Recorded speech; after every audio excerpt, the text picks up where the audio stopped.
जय श्री कुलदेवता। मंगलदेव ग्रहों के सेनापति, शक्ति और साहस के स्वामी हैं।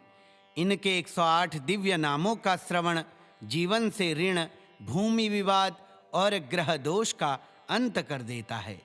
मंगलवार के इस पावन दिन पर श्रद्धा से सुने मंगलदेव के 108 नाम के 3 पाठ और पाएं कर्म सिद्धि, संकट निवारण और अखंड शांति का वरदान। हर नाम के उच्चारण से मंगलदेव स्वयं रक्षा का कवच रचते हैं। तो प्रारंभ करते हैं मंगलदेव के ये दिव्य नाम। श्री मंगल अष्टोत्तर शतनामावलिः। ओम महीसुताय नमः। ओम महाभागाय नमः। ओम मंगलाय नमः। ओम मंगलप्रदाय नमः। ओम महावीराय नमः। ओम महाशूराय नमः। ओम महाबलपराक्रमाय नमः। ओम महारौद्राय नमः। ओम महाभद्राय नमः। ओम माननीयाय नमः। ओम दयाकराय नमः। ओम मानदाय नमः। ओम अपर्वणाय नमः। ओम क्रूराय नमः। ओम तापत्रय विवर्जिताय नमः। ओम सुप्रतीपाय नमः। ओम सुताम्राक्षाय नमः। ओम सुब्रह्मण्याय नमः। ओम सुखप्रदाय नमः। ओम वक्रस्तंभादिगमनाय नमः। ओम वरेण्याय नमः। ओम वरदाय नमः। ओम सुखिने नमः। ओम वीरभद्राय नमः। ओम विरूपाक्षाय नमः। ओम विदूरस्थाय नमः। ओम विभावसवे नमः। ओम नक्षत्रचक्रसंचारिणे नमः। ओम क्षत्रपाय नमः। ओम शात्रवर्जिताय नमः। ओम क्षयवृद्धिविनिर्मुक्ताय नमः। ओम क्षमायुक्ताय नमः। ओम विचक्षणाय नमः। ओम अक्षीणफलदाय नमः। ओम चतुर्वर्गफलप्रदाय नमः। ओम वीतरागाय नमः। ओम वीतभयाय नमः। ओम विज्वराय नमः। ओम विश्वकारणाय नमः। ओम नक्षत्रराशिसञ्चाराय नमः। ओम नानाभयनिकृन्तनाय नमः। ओम वन्दारुजनमन्दाराय नमः। ओम वक्रकुञ्चितमूर्धजाय नमः। ओम कमनीयाय नमः। ओम दयासाराय नमः। ओम कनत्कनकभूषणाय नमः। ओम भयज्ञाय नमः। ओम भव्यफलदाय नमः। ओम भक्ताभयवरप्रदाय नमः। ओम शत्रुहन्त्रे नमः। ओम शमोपेताय नमः। ओम शरणागतपोषणाय नमः। ओम साहसिने नमः। ओम सद्गुणाध्यक्षाय नमः। ओम साधवे नमः। ओम समरदुर्जयाय नमः। ओम दुष्टदूराय नमः। ओम शिष्टपूज्याय नमः। ओम सर्वकष्टनिवारकाय नमः। ओम दुश्चेष्टवारकाय नमः। ओम दुःखभञ्जनाय नमः। ओम दुर्धराय नमः। ओम हरये नमः। ओम दुःस्वप्नहन्त्रे नमः। ओम दुर्धर्षाय नमः। ओम दुष्टगर्वविमोचनाय नमः। ओम भरद्वाजकुलोद्भूताय नमः। ओम भूसुताय नमः। ओम भव्यभूषणाय नमः। ओम रक्तांबराय नमः। ओम रक्तवपुषे नमः। ओम भक्तपालनतत्पराय नमः। ओम चतुर्भुजाय नमः। ओम गदाधारिणे नमः। ओम मेषवाहाय नमः। ओम मिताशनाय नमः। ॐ शक्तिशूलधराय नमः। ॐ शाक्ताय नमः। ॐ शस्त्रविद्याविशारदाय नमः। ॐ तार्किकाय नमः। ॐ तामसाधाराय नमः। ॐ तपस्विने नमः। ॐ ताम्रलोचनाय नमः। ॐ तप्तकाञ्चनसङ्काशाय नमः। ॐ रक्तकिञ्जल्कसन्निभाय नमः। ॐ गोत्राधिदेवाय नमः। ॐ गोमध्यचराय नमः। ॐ गुणविभूषणाय नमः। ॐ अस्सृजे नमः। ॐ अङ्गारकाय नमः। ॐ अवन्ते देशाधीशाय नमः। ॐ जनार्दनाय नमः। ॐ सूर्ययाम्यप्रदेशस्थाय नमः। ॐ घुने नमः। ॐ यौवनाय नमः। ॐ याम्यहरिन्मुखाय नमः। ॐ याम्यदिङ्मुखाय नमः। ॐ त्रिकोणमण्डलगताय नमः। ॐ त्रिदशाधिपसन्नुताय नमः। ॐ शुचये नमः। ॐ शुचिकराय नमः। ॐ शूराय नमः। ॐ शुचिवश्याय नमः। ॐ शुभावहाय नमः। ॐ मेषवृश्चिकराशेषाय नमः। ॐ मेधाविने नमः। ॐ मितभाषणाय नमः। ॐ सुखप्रदाय नमः। ॐ महीसुताय नमः। ॐ महाभागाय नमः। ॐ मङ्गलाय नमः। ॐ मङ्गलप्रदाय नमः। ॐ महावीराय नमः। ॐ महाशूराय नमः। ॐ महाबलपराक्रमाय नमः। ॐ महारौद्राय नमः। ॐ महाभद्राय नमः। ॐ माननीयाय नमः। ॐ दयाकराय नमः। ॐ मानदाय नमः। ॐ अपर्वणाय नमः। ॐ क्रूराय नमः। ॐ तापत्रयविवर्जिताय नमः। ॐ सुप्रतीपाय नमः। ॐ सुताम्राक्षाय नमः। ॐ सुब्रह्मण्याय नमः। ॐ सुखप्रदाय नमः। ॐ वक्रस्तम्भादिगमनाय नमः। ॐ वरेण्याय नमः। ॐ वरदाय नमः। ॐ सुखिने नमः। ॐ वीरभद्राय नमः। ॐ विरूपाक्षाय नमः। ॐ विदूरस्थाय नमः। ॐ विभावसवे नमः। ॐ नक्षत्रचक्रसञ्चारिणे नमः। ॐ क्षत्रपाय नमः। ॐ शात्रवर्जिताय नमः। ॐ क्षयवृद्धिविनिर्मुक्ताय नमः। ॐ क्षमायुक्ताय नमः। ॐ विचक्षणाय नमः। ॐ अक्षीणफलदाय नमः। ॐ चतुर्वर्गफलप्रदाय नमः। ॐ वीतरागाय नमः। ॐ वीतभयाय नमः। ॐ विज्वराय नमः। ॐ विश्वकारणाय नमः। ॐ नक्षत्रराशिसञ्चाराय नमः। ॐ नानाभयनिकृन्तनाय नमः। ॐ वन्दारुजनमन्दाराय नमः। ॐ वक्रकुञ्चितमूर्धजाय नमः।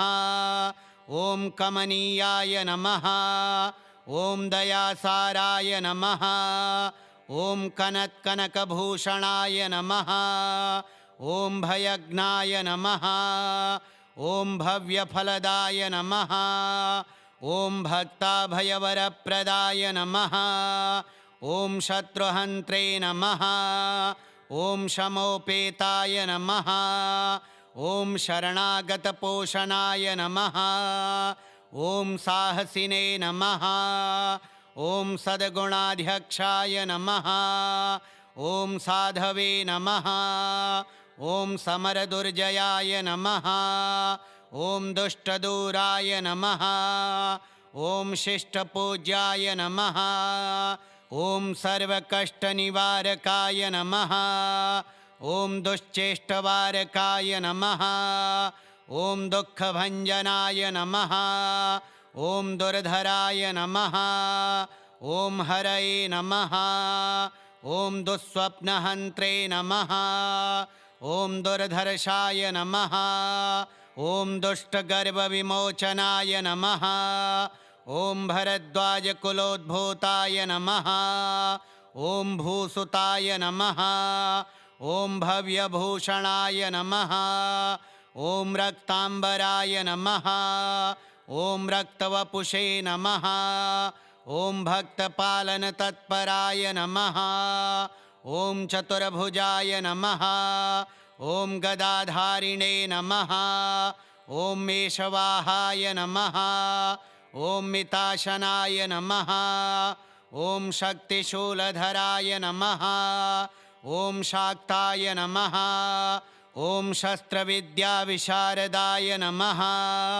ॐ तार्किकाय नमः। ॐ तामसाधाराय नमः। ॐ तपस्विने नमः। ॐ ताम्रलोचनाय नमः। ॐ तप्तकाञ्चनसङ्काशाय नमः। ॐ रक्तकिञ्जल्कसन्निभाय नमः। ॐ गोत्राधिदेवाय नमः। ॐ गोमध्यचराय नमः।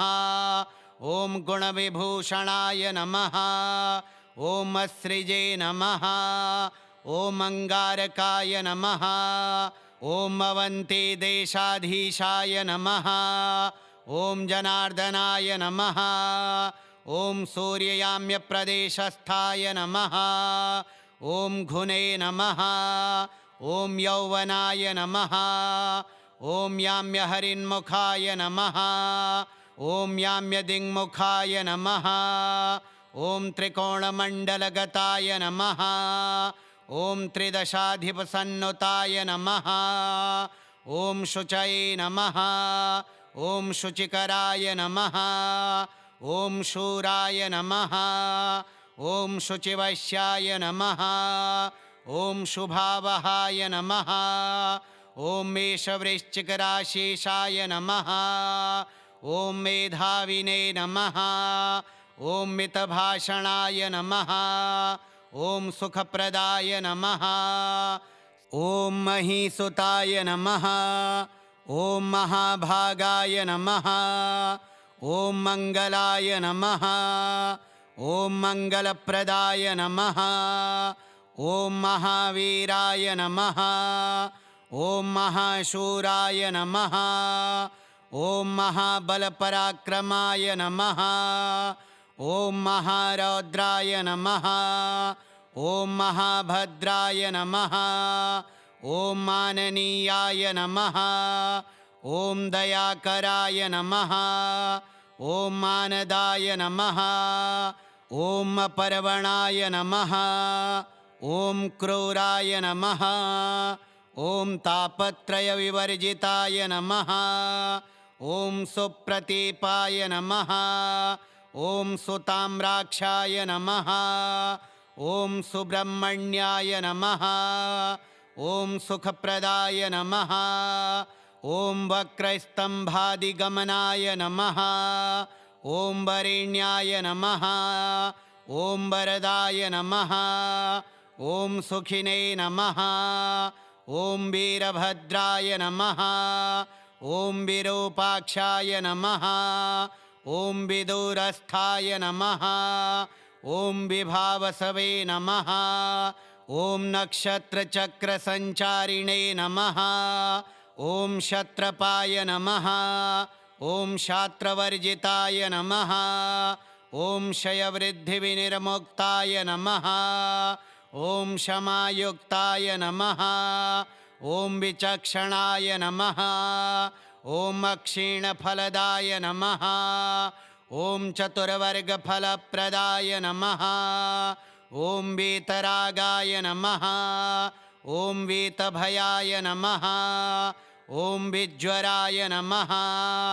ॐ विश्वकारणाय नमः।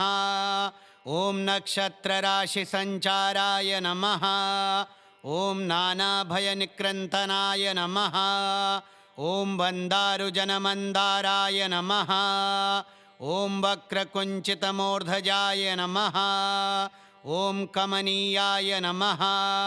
ॐ दयासाराय नमः। ॐ कनत्कनकभूषणाय नमः। ॐ भयज्ञाय नमः। ॐ भव्यफलदाय नमः। ॐ भक्ताभयवरप्रदाय नमः। ॐ शत्रुहन्त्रे नमः। ॐ शमोपेताय नमः। ॐ शरणागतपोषणाय नमः। ॐ साहसिने नमः।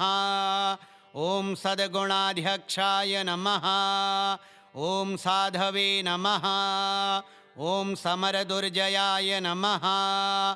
ॐ दुष्टदूराय नमः। ॐ शिष्टपूज्याय नमः। ॐ सर्वकष्टनिवारकाय नमः।